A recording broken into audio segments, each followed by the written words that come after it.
In the past year, I've done a lot of traveling to drive some new midsize trucks.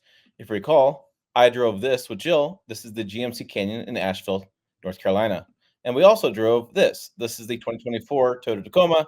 We did off-roading with it in California. So I've driven both these trucks. And I thought, well, let's do another comparison. I've done a couple of these comparison videos where I've done pricing comparisons. I thought this is a good time to talk about AT4 GMC Canyon versus the Toyota Tacoma. You guys have said in the comments, if you're buying one, don't buy the Tacoma. It's overpriced. Buy the Canyon. It's a lot better value in the AT4.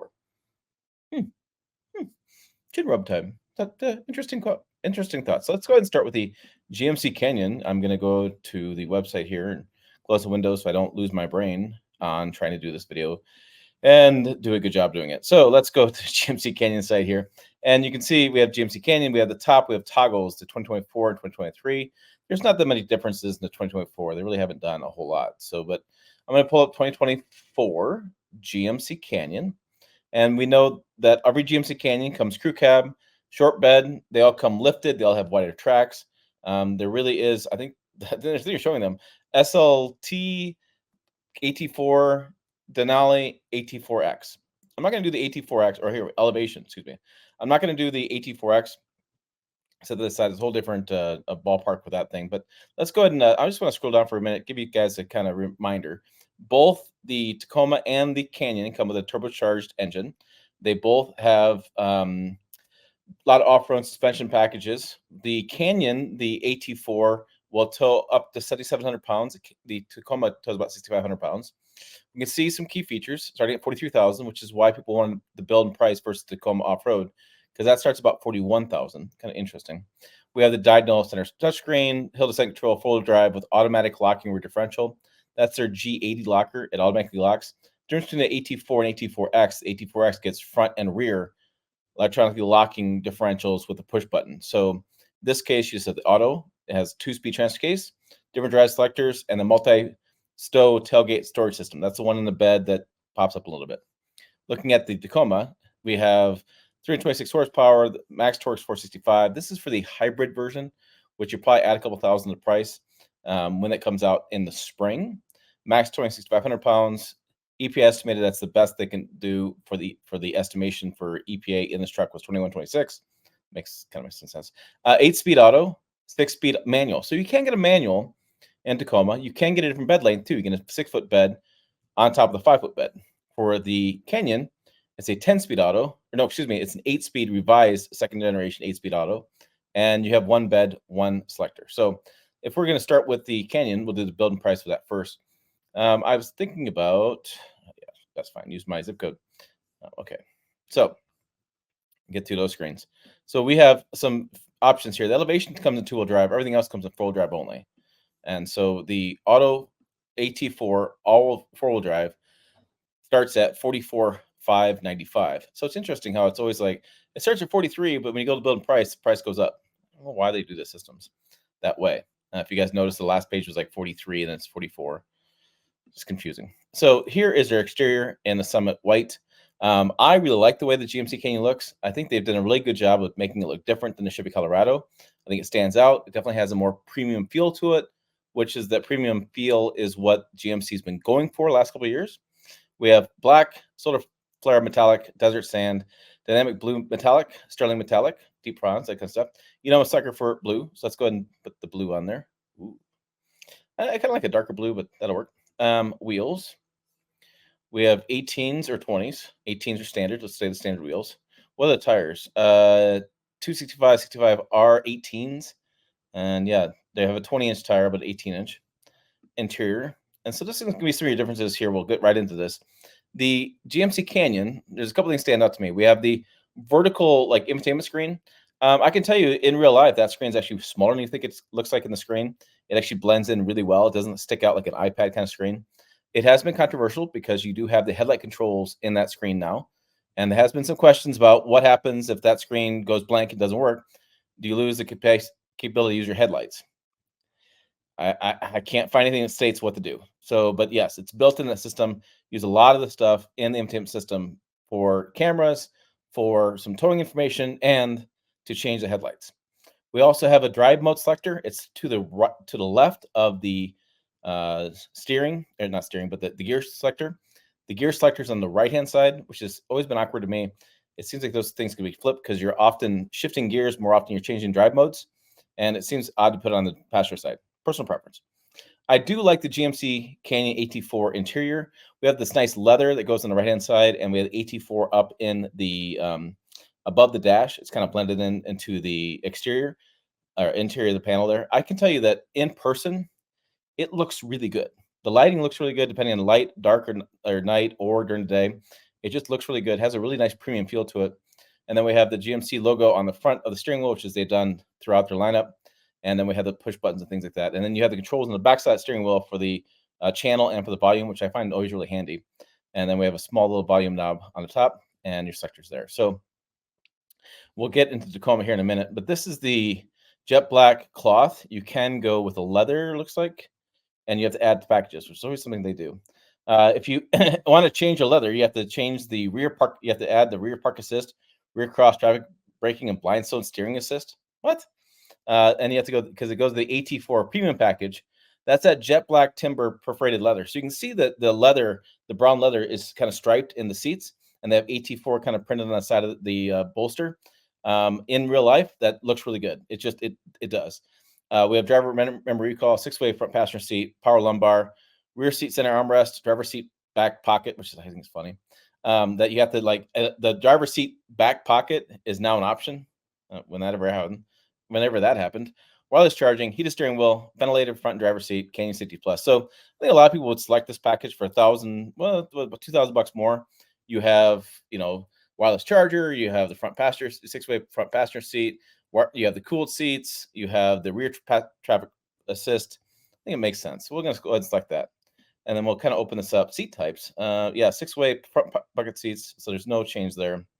And steering wheel and material is the only option is the heated steering wheel, including the package. So heated and cooled seats have those features. I think it makes a lot of sense. In the package, we have the premium package, sport bar. I'm not really a fan of the way the sport bar looks. Off-road lift package, suspension lift kit, so we can make it even a little bit taller. So many people were talking about with the Chevy Colorado. I thought this came with this, but we have the details. So you have textured side step rails. Then you have suspension lift kit. Interesting. And make it even taller. Huh. So you can add that package you want to. Technology package comes with a 6.3-inch diagonal multicolor heads-up display and adaptive cruise control. Luckily, I think this comes standard with cruise control, where the Chevrolet does not. We have integrated trailer brake controller. That's a really cool thing. You plug in your trailer brake, and you have a little dongle inside the cabin that you can adjust and squeeze, so you can adjust the brakes inside the cabin. I think it's a great feature for $665. Makes sense. I can add all four. I got to remove one. What am I removing? Blind zone steering assist. Okay, that's fine. And then we have there's some skid plates we can add, and the adaptive cruise we want to, and the HD surround vision camera, which a lot of people love these cameras. I was surprised about how much feedback I got from you, the audience. It seems like for a lot of people that, especially if you off-road quite a bit, the cameras are really cool. You can see around you, you can see boulders, you can see rocks, you can pick your line. And I've been really impressed with the feedback I've gotten about people saying that's one of their top features. But let's leave that off for the moment. I just want to see what options are and let's see what total price is. So there's a bunch of options. Power sunroof is an option. Tonneau cover, spray and bed liner.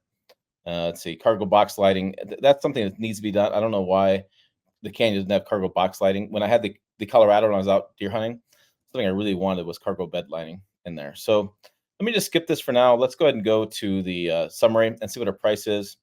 So it's $47,745, and we have the blue exterior color as an option. The interior, we have that safety package. So we didn't really add a whole lot to this vehicle. As far as options go, we added the trailering. So we added a few things. Wireless charging, that part of that package. So our total vehicle price, $47,745. We go to the Toyota Tacoma and we look at the build and price. And there's been a lot of conversation in the last week or so about how expensive this truck is. And I agree, it's kind of gotten out of hand on these midsize trucks. And I know I built this one. It was $55,000 fully loaded, which is just ridiculous.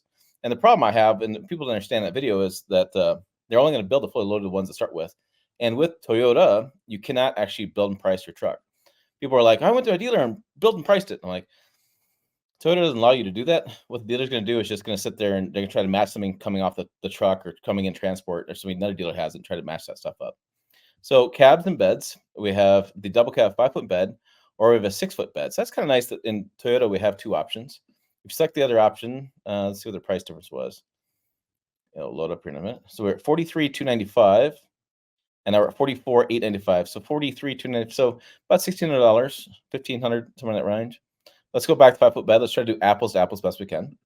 We know the powertrain is going to be a 4-wheel drive, 8-speed automatic transmission. We can get a 6-speed manual if you so choose. You lose a little bit of horsepower and a little bit of torque with that engine, and you see the torque curve is a little bit different. I would argue for most people that the Canyon and Tacoma are going to feel pretty similar offline and feel pretty similar towing and things. I don't think you're going to find many differences as far as powertrain. We go to colors. We'll just go ahead and we got blue, red, black, grays, whites, or that kind of stuff. We'll click the blue because I'm a sucker for blue, and that's the Tacoma. I do like the overall look, and I do like the fact that the TRD off-road package does not come with that ginormous air dam. They told me that they found out in testing they didn't need it, which I find remarkable at this stage that you could take it off that close production. But okay, so yeah, that one's gone. But let's hop to the interior real fast, and let's view this interior. So I'm gonna make sure to talk about this versus the Canyon. So like these pictures show, it's not as like this in real life. Real life, this screen looks like it's massive. It's not that big. It doesn't stand out that much. It does have more of the feel of the iPad glued to the dash. I don't know. I thought it was fine. I've had a lot of issues over the years with the infotainment system they rolled out. They have improved it thanks to some of my feedback and your feedback. I still think it's got a little ways to go, so I'll be excited to see future generations of software as they get it more worked out. It's not the best. I think that the GMC Canyon software is to me much slicker and easier and more intuitive. This just I've had some issues with it. Let me just say that's that way. We have the big volume knob in the middle, and then we have the HVAC controls. In the case of the Tacoma, what's interesting is we have the grab handle on the side of the passenger. So that moved the shifter over, and we have drive modes, then the shifter. So again, I mean, I would argue I would flip those two because I don't think people put the vehicles in drive modes very often, and I want that shifter kind of closer to me personally. We have you can see the Toyota on the center of the steering wheel. That's the same. We have more of a plasticky interior. I think this interior doesn't look as nice as the GMC Canyon interior would. So if I were to go back to GMC Canyon real fast and look at this interior, yeah. So I just feel like the GMC Canyon interior really has more of a premium feel in the AT4. So AT4 versus Tacoma TRD off-road, apples to apples as best we can. The Tacoma has much more plastic. So it depends on what kind of guy you are. If you're going to go out there and off-road the windows down, take a cloth and wipe off the interior when you're done, maybe you want this. If you want the capability plus more premium look inside, I should say, then you want the Canyon. I'm kind of split. I mean, I like the way the Tacoma looks. I like the way the interior is. When I got in it, the interior is so much more improved than prior generation. It's so incredible how much it not sitting on the floor makes a big difference overall thoughts in the vehicle. And so I would argue that either way is probably good. I do like the Canyon. I like the Tacoma. You guys let me know in the comments what you think. Looking at the packages, this is where things get kind of weird. So Toyota does a multitude of packages, which makes no sense because, again, you cannot build and price your own truck, take it to the dealership, and they'll build it for you to that spec. That's not the way Toyota works. We do have a benefit to the Tacoma here. We have stabilizer disconnect mechanism. So what that does is the front tires, it will disconnect them so you have more articulation off-road. It's a nice feature. It's been something I've used in Jeep Wranglers as well, and Ram trucks have it too. In the Power Wagon, it's nice. You get that little bit more, like if your tire's up in the air and you can't quite hit the ground and you're kind of spinning the wheel, hitting that button, you drop that down, you can actually hit that on that off-roading. Let's see, TRD off-road upgrade package. We have the 8-way power adjustable front seats, leather trimmed heated steering wheel, the JBL premium audio with the JBL Flex portable speaker. That's the one that's kind of up on the dash. It's a solid state battery in that. It's kind of cool. You just plug it in. You just put it in there. It charges itself. Pull it out as far as it's got connectors built in. Charges itself and then pull out and you have a party and you're camping, whatever. You take the speaker out with you. Wireless charging, front rear parking assist with automatic braking. The pre-wired auxiliary switches, which I think is a really nice touch. AC power inverter, integrated trailer brake controller, and power horizontal rear window. So let's make sure we add just this package we'll start with. So let's look around other packages. We can add, as Toyota does things, The package with options is mudguards. Mudguards. It's the only difference for $60 more. So let's add the mudguards. Twist my arm, $60. Let's see. The audio multimedia upgrade includes a 14-inch audio multimedia screen. So if we don't do that upgrade, we get a smaller, like 8-inch screen. Jill and I experienced that in the extra cab that we had driven in California. That screen works, but I really want to do apples to apples, so we probably should move up to the upgrade package with the audio multimedia screen. So let's add the one that has mudguards. Let's be fair on that one. So because then you can match those screens up. The Colorado did not have or Canyon did not have a moonroof. We'll add one here, kind of keep us equal as again. Moonroof. We'll leave the stabilizer disconnect mechanism off to be fair with the Canyon, because the Canyon does not offer that. We had moonroof, again, more options, TRD off-road, more options, stabilizer disconnect. And it looks like we are basically the same, except for when you get these premium packages. So the premium package comes with the soft text leather seats, heated and ventilated seats with the premium package. So, and the stabilizer disconnect. If I were to go back and look at this upgrade package moonroof, no. So you really got to move up to get the ventilated seats into these premium packaging. You can't really do it another way. So yeah, so you have to do premium to get the ventilated seats. The Canyon came with those, so I think in the sense of fairness, we'll add that, and then it's probably gonna make me add a color. I have to make sure I select this color. Okay, so what do we got? So let's go to summary. So for the Tacoma TRD off road, we start a little bit cheaper than the Canyon started, and we have the Blue Crush Metallic, the black soft text seats, the off road premium package. So we basically have the same kind of packaging that the Canyon has, for $8,860.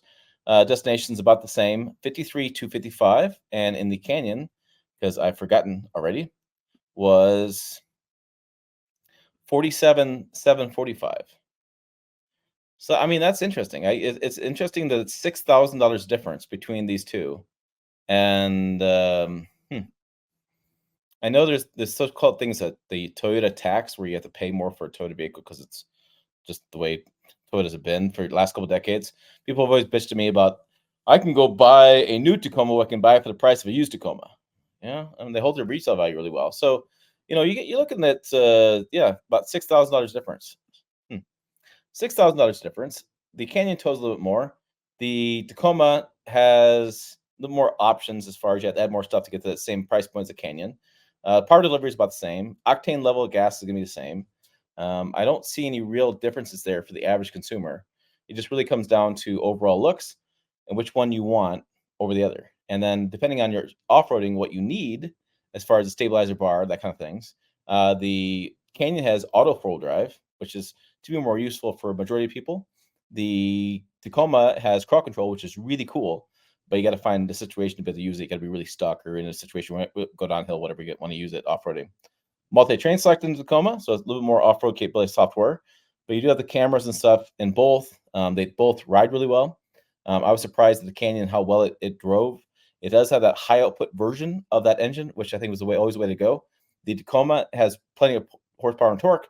Never the problem there. They both, like I said, drive about the same.